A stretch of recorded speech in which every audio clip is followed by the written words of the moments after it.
श्रीगौरी वक्त्रपद्मार्का श्रीविघ्नेशा गजानना उत्तिष्ठ सुरसम्पूज्या त्रैलोक्यं पालनं कुरु श्रीगौरी वक्त्रपद्मार्का श्रीविघ्नेशा गजानना उत्तिष्ठ सुरसम्पूज्या त्रैलोक्यं पालनं कुरु उत्तिष्ठोत्तिष्ठ हेरम्बा उत्तिष्ठ गणनायका उत्तिष्ठ करुणापूर्णा भक्तानां भाग्यदायका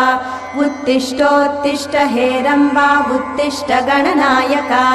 उत्तिष्ठ करुणापूर्णा भक्तानां भाग्यदायका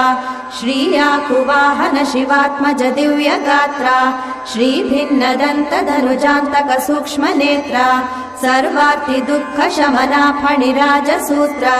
देवा गणेश्वर विभो तव सुप्रभातम्।